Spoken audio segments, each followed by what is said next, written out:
Kita akan berbicara mengenai karunia rohani atau karunia Roh Kudus, khususnya berkaitan dengan karunia-karunia untuk melayani. Kita mengenal 9 karunia Roh Kudus yang tertulis di dalam 1 Korintus 12 ayat 7 sampai dengan 11, sebagaimana yang dituliskan oleh Paulus. Ketika kita melayani dengan menggunakan karunia-karunia Roh Kudus, maka pelayanan kita menjadi lebih efektif. Ketika kita mendoakan orang yang sakit, orang bisa disembuhkan di dalam nama Yesus karena kita sungguh-sungguh dipenuhi oleh Roh Kudus ketika melayani doa-doa penyembuhan. Dan itulah janji Kristus bahwa setiap orang yang percaya, dia juga akan melakukan pekerjaan-pekerjaan yang Yesus lakukan, bahkan yang lebih besar daripada itu.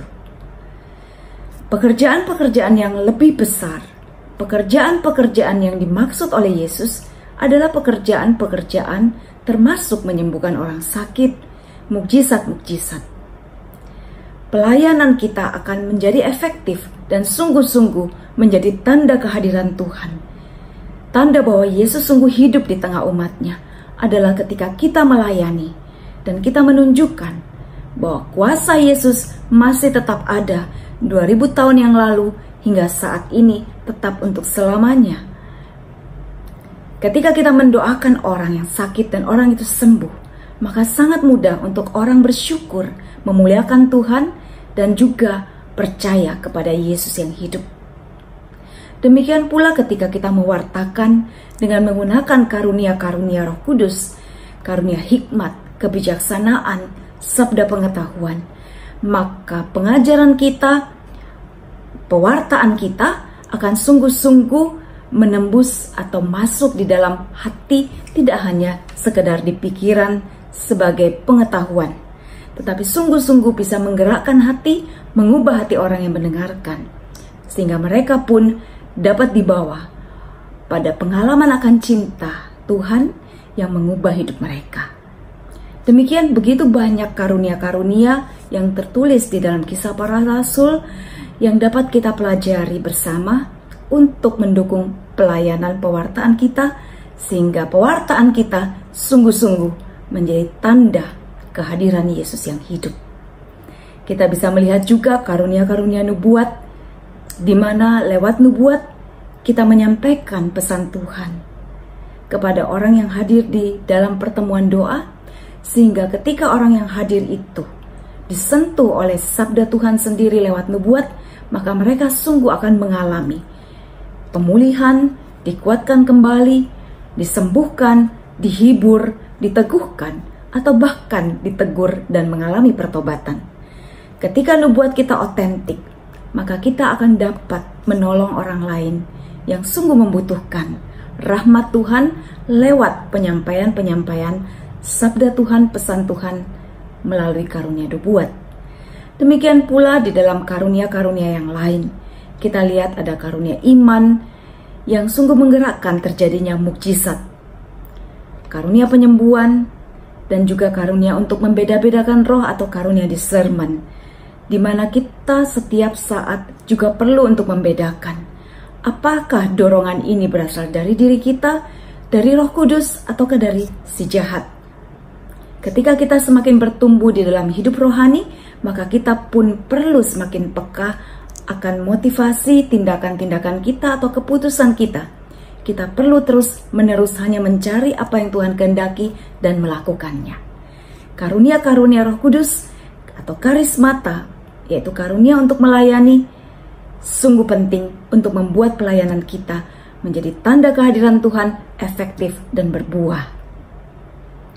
Ada orang yang bertanya, mungkin karunia-karunia Roh Kudus ini bisa disalahgunakan atau terjadi penyimpangan di dalam penggunaan.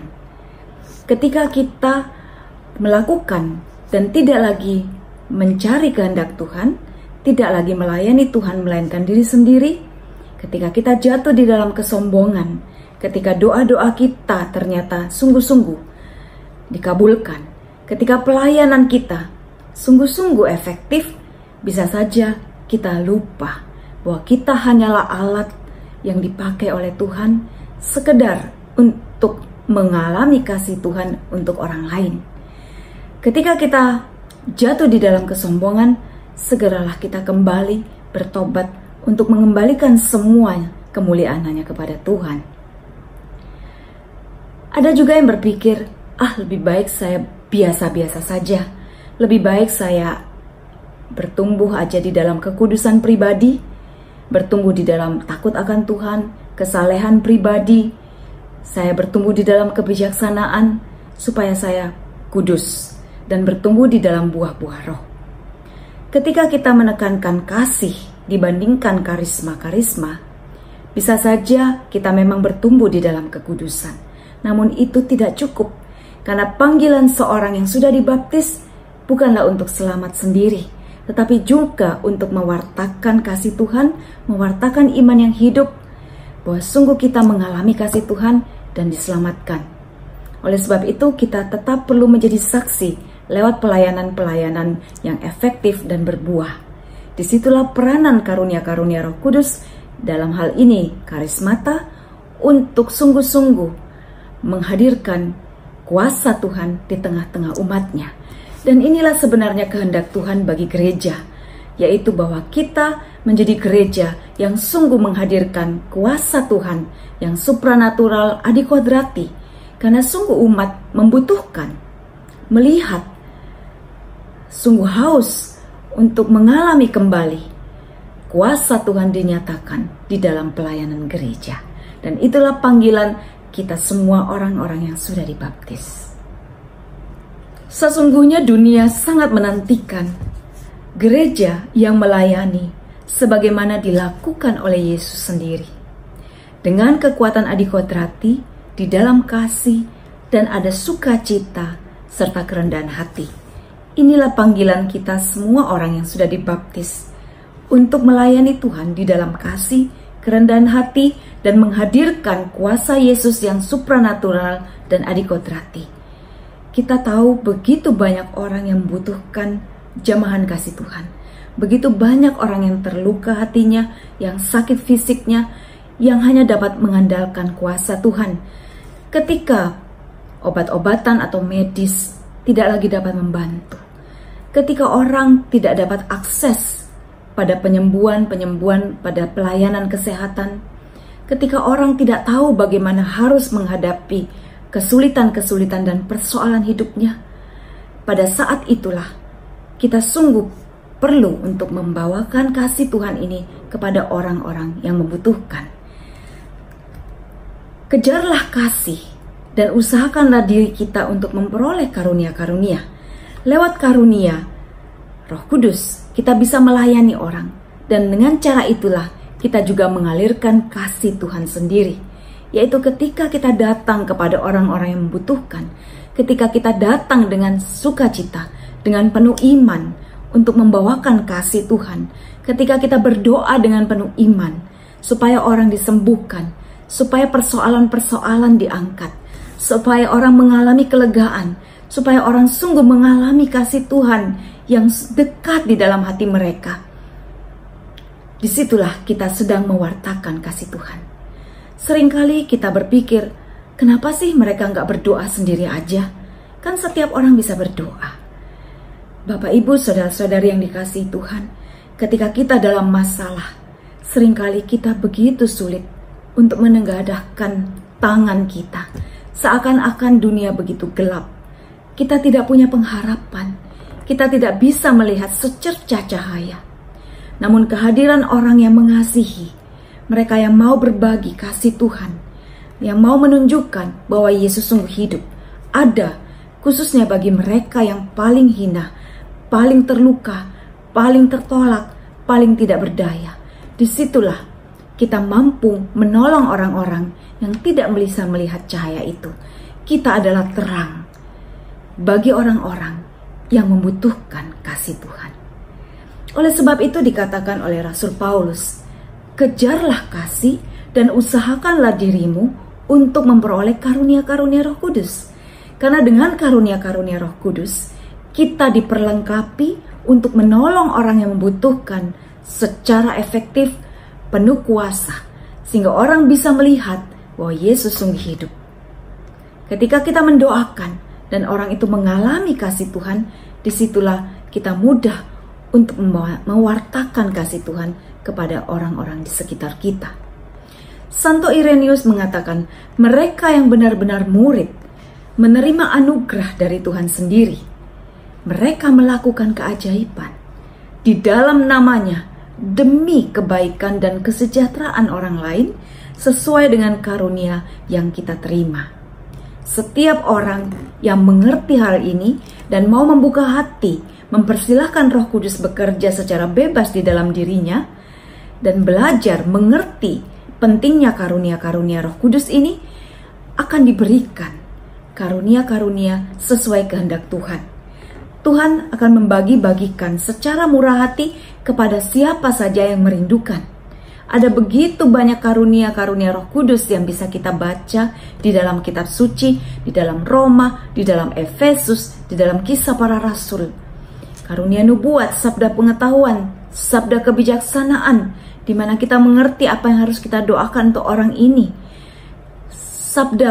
Karunia penyembuhan, karunia untuk memimpin, kemurahan hati untuk menggembalakan, sebagai rasul, sebagai nabi, sebagai pengajar. Itu adalah karunia-karunia yang Tuhan sediakan bagi setiap orang yang mau melayani Tuhan lewat sesama.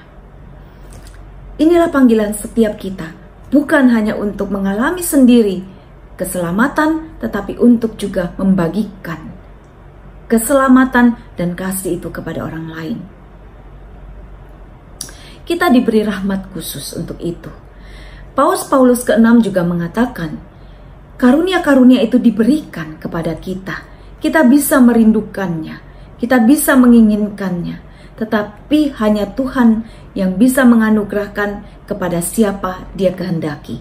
Oleh sebab itu kita tidak perlu kecil hati. Kita tidak bisa menilai diri kita apakah kita pantas atau tidak. Tetapi Tuhanlah yang menilai hati kita. Dan Dia akan membagikan kepada kita sesuai dengan kehendak-Nya.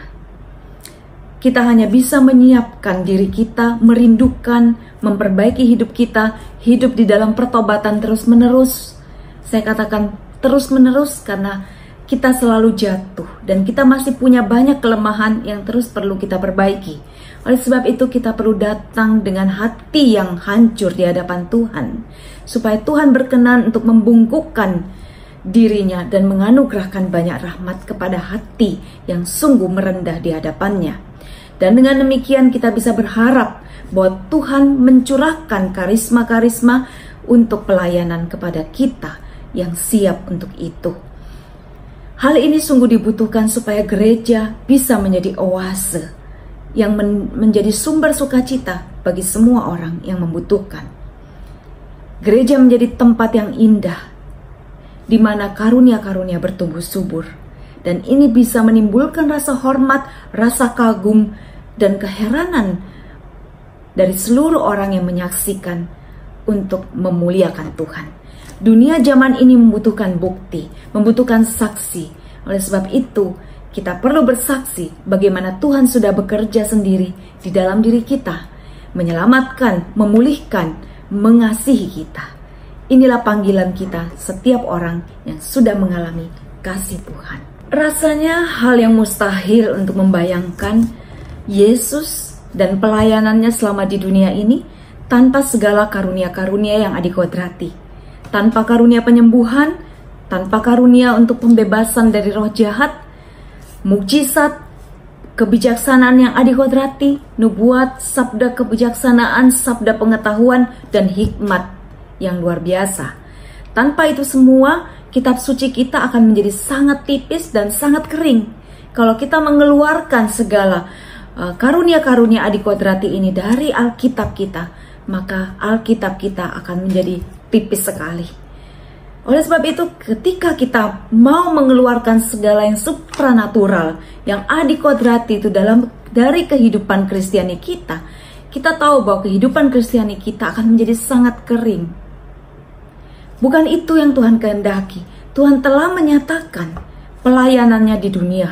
Dan Dia katakan bahwa engkau pun akan melakukan pekerjaan-pekerjaan seperti yang aku lakukan. Manifestasi karunia Roh Kudus dalam kehidupan orang Kristiani itu adalah bagian dari kuasa Tuhan sendiri yang diberikan kepada kita. Yesus katakan, engkau akan menerima kuasa ketika Roh Kudus turun atas kamu. Dan ketika kita menerima Roh Kudus lewat pembaptisan, kita sudah menerima kuasa itu dari Roh Kudus sendiri, sebagaimana yang Yesus janjikan. Inilah manifestasi atau wujud kehadiran kuasa Tuhan di tengah dunia. Bukankah kita katakan kerajaan Tuhan sudah datang di antara kita? Kuasanya ada dan nyata bagi kita.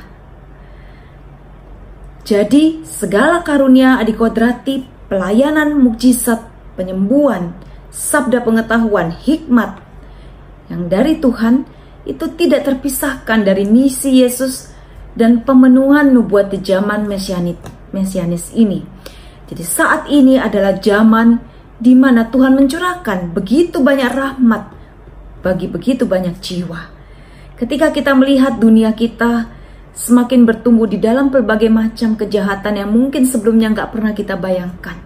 Bersamaan dengan itu percayalah bahwa rahmat Tuhan sedang dicurahkan secara besar-besaran di tengah umatnya, supaya kita sungguh-sungguh juga mampu bertahan dan menjadi saksi di tengah dunia yang semakin sekuler. Inilah visi Yesus bagi setiap murid.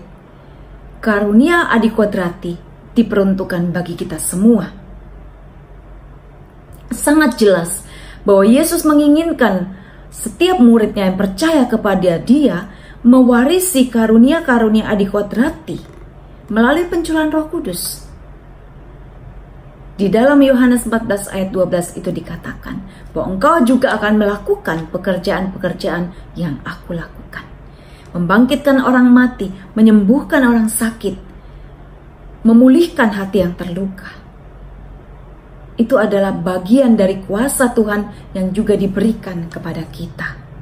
Menurut Raymond Brown dalam The Gospel According to John, dikatakan istilah pekerjaan itu adalah termasuk mukjizat dan tindakan adikodrati yang dilakukan oleh orang-orang yang percaya kepada Kristus. Kepercayaan kita kepada Yesus akan membawa kuasa Tuhan bagi orang-orang Kristiani. Kamu akan menerima kuasa ketika Roh Kudus turun atas kamu. Di dalam Kisah 1 ayat 18 hal itu dituliskan. Dan inilah memang perutusan yang diberikan oleh Tuhan kepada muridnya. Di dalam Matius 10 ayat 1 kita melihat perutusan 12 rasul. Dikatakan para rasul diberi kuasa. Tuhan manggil 12 rasul dan Dia memberikan kuasa kepada 12 murid untuk mengusir roh-roh jahat dan menyembuhkan segala macam penyakit dan kelemahan. Di dalam Lukas 10 juga kita baca perutusan Yesus kepada 70 murid. Yesus mengutus muridnya pergi berdua-dua ke setiap kota dan ke tempat yang hendak Tuhan kunjungi untuk menyembuhkan orang sakit dan untuk mengatakan bahwa kerajaan Allah sudah dekat. Dan selanjutnya perutusan yang lebih luas diperuntukkan untuk semua orang yang percaya. Pada hari kenaikan Yesus ke surga, Dia mengatakan bahwa tanda-tanda ini akan menyertai orang-orang yang percaya. Mereka akan mengusir setan-setan demi namaku. Mereka akan berbicara dalam bahasa yang baru bagi mereka. Mereka akan memegang ular, dan sekalipun mereka minum racun maut, mereka tidak akan mendapat celaka. Mereka akan meletakkan tangannya atas orang sakit, dan orang itu akan sembuh. Mereka pun pergilah, memberitakan Injil ke segala penjuru, dan Tuhan turut bekerja, meneguhkan firman itu dengan tanda-tanda yang menyertai. Jadi inilah perutusan Yesus bagi setiap orang yang percaya. Kita baca itu di dalam Markus 16. Kepada murid-muridnya, siapakah murid-muridnya itu? Adalah orang-orang yang mau setia belajar dan mengikuti Kristus. Kita yang terus mau belajar, kita yang haus akan sabda Tuhan dan kebenarannya, kepada kitalah Tuhan peruntukkan perutusan itu. Perutusan untuk mengatasi kelemahan, mengusir setan, menyembuhkan penyakit.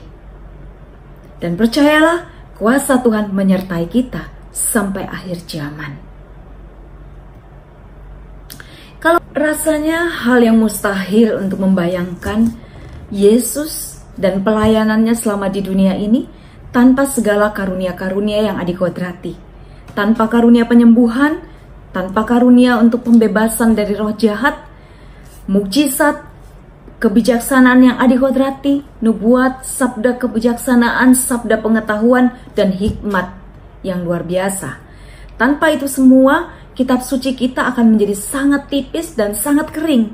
Kalau kita mengeluarkan segala karunia-karunia adikodrati ini dari Alkitab kita, maka Alkitab kita akan menjadi tipis sekali. Oleh sebab itu, ketika kita mau mengeluarkan segala yang supranatural, yang adikodrati itu dari kehidupan Kristiani kita, kita tahu bahwa kehidupan Kristiani kita akan menjadi sangat kering. Bukan itu yang Tuhan kehendaki. Tuhan telah menyatakan pelayanannya di dunia. Dan dia katakan bahwa engkau pun akan melakukan pekerjaan-pekerjaan seperti yang aku lakukan. Manifestasi karunia Roh Kudus dalam kehidupan orang Kristiani itu adalah bagian dari kuasa Tuhan sendiri yang diberikan kepada kita. Yesus katakan, engkau akan menerima kuasa ketika Roh Kudus turun atas kamu. Dan ketika kita menerima Roh Kudus lewat pembaptisan, kita sudah menerima kuasa itu dari Roh Kudus sendiri, sebagaimana yang Yesus janjikan. Inilah manifestasi atau wujud kehadiran kuasa Tuhan di tengah dunia. Bukankah kita katakan kerajaan Tuhan sudah datang di antara kita? Kuasanya ada dan nyata bagi kita. Jadi segala karunia adikodrati, pelayanan, mukjizat, penyembuhan, sabda pengetahuan, hikmat yang dari Tuhan itu tidak terpisahkan dari misi Yesus dan pemenuhan nubuat di zaman mesianis ini. Jadi saat ini adalah zaman di mana Tuhan mencurahkan begitu banyak rahmat bagi begitu banyak jiwa. Ketika kita melihat dunia kita semakin bertumbuh di dalam berbagai macam kejahatan yang mungkin sebelumnya nggak pernah kita bayangkan. Bersamaan dengan itu, percayalah bahwa rahmat Tuhan sedang dicurahkan secara besar-besaran di tengah umatnya, supaya kita sungguh-sungguh juga mampu bertahan dan menjadi saksi di tengah dunia yang semakin sekuler. Inilah visi Yesus bagi setiap murid. Karunia adikodrati diperuntukkan bagi kita semua. Sangat jelas bahwa Yesus menginginkan setiap muridnya yang percaya kepada Dia mewarisi karunia-karunia adikodrati melalui pencurahan Roh Kudus. Di dalam Yohanes 14 ayat 12 itu dikatakan bahwa engkau juga akan melakukan pekerjaan-pekerjaan yang aku lakukan. Membangkitkan orang mati, menyembuhkan orang sakit, memulihkan hati yang terluka. Itu adalah bagian dari kuasa Tuhan yang juga diberikan kepada kita. Menurut Raymond Brown dalam The Gospel According to John, dikatakan istilah pekerjaan itu adalah termasuk mukjizat dan tindakan adikodrati yang dilakukan oleh orang-orang yang percaya kepada Kristus. Kepercayaan kita kepada Yesus akan membawa kuasa Tuhan bagi orang-orang Kristiani. Kamu akan menerima kuasa ketika Roh Kudus turun atas kamu. Di dalam Kisah 1 ayat 18 hal itu dituliskan. Dan inilah memang perutusan yang diberikan oleh Tuhan kepada muridnya. Di dalam Matius 10 ayat 1 kita melihat perutusan 12 rasul. Dikatakan para rasul diberi kuasa. Tuhan manggil 12 rasul dan Dia memberikan kuasa kepada 12 murid untuk mengusir roh-roh jahat dan menyembuhkan segala macam penyakit dan kelemahan. Di dalam Lukas 10 juga kita baca perutusan Yesus kepada 70 murid. Yesus mengutus muridnya pergi berdua-dua ke setiap kota dan ke tempat yang hendak Tuhan kunjungi untuk menyembuhkan orang sakit dan untuk mengatakan bahwa kerajaan Allah sudah dekat. Dan selanjutnya perutusan yang lebih luas diperuntukkan untuk semua orang yang percaya. pada hari kenaikan Yesus ke surga, dia mengatakan bahwa tanda-tanda ini akan menyertai orang-orang yang percaya. Mereka akan mengusir setan-setan demi namaku. Mereka akan berbicara dalam bahasa yang baru bagi mereka. Mereka akan memegang ular, dan sekalipun mereka minum racun maut, mereka tidak akan mendapat celaka. Mereka akan meletakkan tangannya atas orang sakit, dan orang itu akan sembuh. Mereka pun pergilah, memberitakan Injil ke segala penjuru, dan Tuhan turut bekerja, meneguhkan firman itu dengan tanda-tanda yang menyertai. Jadi inilah perutusan Yesus bagi setiap orang yang percaya. Kita baca itu di dalam Markus 16. Kepada murid-muridnya, siapakah murid-muridnya itu? Adalah orang-orang yang mau setia belajar dan mengikuti Kristus. Kita yang terus mau belajar, kita yang haus akan sabda Tuhan dan kebenarannya, kepada kitalah Tuhan peruntukkan perutusan itu. Perutusan untuk mengatasi kelemahan, mengusir setan, menyembuhkan penyakit. Dan percayalah, kuasa Tuhan menyertai kita sampai akhir zaman. Kita akan melihat bagaimana karunia-karunia Roh Kudus di zaman gereja awal dan pada zaman Bapak Gereja. Selama 4 abad, karunia rohani ini sangat berkembang di dalam kehidupan gereja awali. Karunia-karunia rohani ini tidak padam seiring dengan kematian para rasul. Santo Irenaeus dalam bukunya Against the Heresies menuliskan, banyak yang mempunyai karunia nubuat dan dapat menerangkan hal-hal yang tersembunyi demi kepentingan umum. Pengusir setan, menyembuhkan orang sakit melalui penumpangan tangan, dan orang mati dibangkitkan. Santo Justinus Martyr juga menuliskan bahwa banyak orang yang kerasukan setan dan disembuhkan oleh orang Kristiani. Origenes mengatakan juga tidak sedikit penyakit disembuhkan di dalam nama Yesus. Sedangkan Santo Cyrilius dari Yerusalem mengatakan bahwa setiap baptisan baru perlu mempersiapkan diri untuk menerima karunia-karunia rohani ini. Demikian juga Santo Gregorius Agung, bahwa dia katakan karisma sesungguhnya adalah jejak-jejak kaki Allah di antara kita yang begitu mempesona dan mengagumkan. Sedangkan Santo Thomas Aquinas memberikan 32 kata atau ulasan yang menakjubkan ketika dia memeriksa tentang karunia karismatik sebagaimana yang dituliskan oleh Rasul Paulus di dalam 1 Korintus 12 ayat 8 sampai dengan 11. Demikian juga Paus Benediktus ke-14, seorang yang sangat pandai, seorang yang sangat intelektual dan terpelajar. Dia menekankan pentingnya peranan karunia karismatik dari sudut panggilan menuju kekudusan. Demikian kita lihat bahwa karunia-karunia Roh Kudus itu begitu berkembang dan juga dituliskan, disaksikan oleh para bapak gereja. Kita lihat sejak Paus Leo ke-13 mempersembahkan abad ke-20 ini kepada Roh Kudus. Pada hari pertama di tahun 1901 dinyanyikan Veni Creator Spiritus. Dan kita lihat sejak saat itu 1906 terjadi pencurahan Roh Kudus di Azusa Street. Dan juga setelah itu Paus Yohanes ke-23 mengadakan Konsili Vatikan kedua, di mana Tuhan memperbaharui keajaiban-keajaibannya di masa ini sebagaimana Pentakosta. Terjadi Pentakosta yang baru.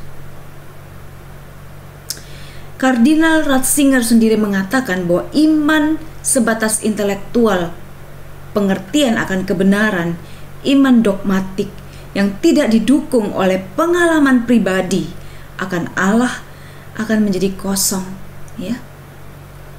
Melalui penggunaan rohani ini, kasih Allah mengubah dari doktrin yang intelektual dan kering, yang teoritis, menjadi pengalaman yang membuat Allah itu nyata bagi banyak orang. Injil disampaikan dengan kekuatan Roh Kudus, dan inilah yang mengubah hati dan membawa pada pertobatan. Jika kita berpikir, mana sih yang lebih penting antara kasih atau karunia rohani? Ketika kita merindukan karunia rohani, karena kita ingin berbuat lebih banyak untuk menolong orang lain, untuk melayani orang lain, untuk menyalurkan kasih Tuhan kepada orang lain, disitulah kita sedang mengutamakan kasih di dalam pelayanan kita. Ketika kita sungguh memikirkan juga orang lain, kita mau menyaksikan bagaimana kekuatan Injil, kuasa Yesus itu bisa dialami oleh banyak orang, disitulah kita sedang melakukan pekerjaan-pekerjaan kasih yang besar. Paulus mengatakan, kejarlah kasih dan usahakanlah dirimu memperoleh karunia-karunia rohani, karena pelayanan dengan karunia Roh Kudus adalah juga perwujudan kasih kita, asalkan kita tetap waspada untuk siapa kita lakukan dan bagaimana kita melakukan, yaitu kita tetap melakukan untuk kemuliaan Tuhan, untuk mengasihi dan bukan untuk diri sendiri. Kasih haruslah menjadi motivasi utama dan pendorong untuk kita menggunakan karunia-karunia rohani di dalam pelayanan kita. Karunia-karunia yang Tuhan berikan di dalam pelayanan kita adalah bukan milik kita. Tuhan berikan di saat dibutuhkan, ketika Tuhan mau.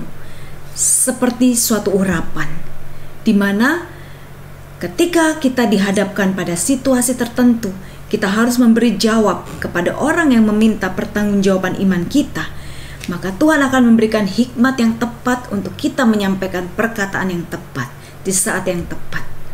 Karunia hikmat, karunia kebijaksanaan. Demikian pula ketika orang datang kepada kita untuk mohon didoakan karena dia sakit yang begitu parah, dia tidak dapat lagi mengandalkan yang lain kecuali Tuhan. Disitulah kita menjadi pengantara untuk menyalurkan kasih penyembuhan Tuhan kepada orang-orang yang membutuhkan. Pada mulanya mungkin kita dipakai oleh Tuhan untuk pelayanan-pelayanan yang biasa, penyembuhan-penyembuhan untuk sakit yang sederhana dan umum. Tetapi ketika kita setia melakukannya di dalam kasih, di dalam kerendahan hati, maka Tuhan akan terus menambahkan kuasa penyembuhannya di dalam pelayanan kita. Seiring dengan bertambahnya pengalaman, bertumbuhnya iman kita, maka kita pun akan dipakai oleh Tuhan untuk penyembuhan-penyembuhan yang lebih besar, untuk mukjizat-mukjizat. Asal kita sungguh-sungguh terbuka untuk dipimpin, dikoreksi, dan dievaluasi oleh saudara-saudari sekomunitas. Penting bahwa kita melayani tidak seorang diri. Tuhan juga mengutus para murid minimal berdua, agar kita bisa saling menjaga, saling mengoreksi, saling mengevaluasi. Jika kita berhasil, tidak ada alasan untuk sombong, karena kita tahu kita melakukan karena kuasa Tuhan dan ada orang lain yang saling mengingatkan. Demikian pula ketika pelayanan kita belum membuahkan hasil, kita juga tidak berkecil hati karena kita tahu bahwa Tuhan akan terus membimbing kita. Pelayanan bersama itu akan menolong kita, menjaga kita untuk tidak jatuh di dalam kesombongan atau penyalahgunaan karunia-karunia Roh Kudus. Kita perlu untuk terus mau diajar, patuh, mau mengambil resiko demi cinta. Ketika kita tidak mau mewujudkan iman kita dalam tindakan, ketika orang datang kita menolak untuk mendoakan karena kita merasa tidak sanggup, maka disitulah kita sedang membatasi karya Tuhan yang mau dinyatakan kepada orang lain melalui diri kita. Ketika orang datang kepada kita, sesungguhnya Tuhan sendiri yang mengarahkan, Tuhan sendiri yang memilih kita untuk melayani Dia. Oleh sebab itu, janganlah menolak pelayanan yang bisa kita lakukan. Ketika orang datang minta didoakan penyembuhan misalnya, Janganlah melihat pada kemampuan kita, karena memang kita tidak mampu menyembuhkan. Hanya kuasa Roh Kudus yang mampu menyembuhkan. Kita hanya perlu bersatu dengan Roh Kudus di dalam keintiman setiap hari dalam doa, bacaan kitab suci, sakramen-sakramen, supaya ketika kita dihadapkan pada situasi seperti itu di dalam pelayanan, kita mau, kita siap, kita sungguh-sungguh percaya bahwa Tuhan menyertai kita. Dan disitulah kita akan melihat kuasa Tuhan dinyatakan. Kalau kita tidak mau mengambil resiko, melangkah dalam iman, melakukan apa yang tidak mampu kita lakukan, maka kita tidak akan pernah bertumbuh di dalam iman. Justru iman kita diwujudkan dalam tindakan. Tuhan mengatakan, bertindaklah dengan iman yang sebesar biji sesawi.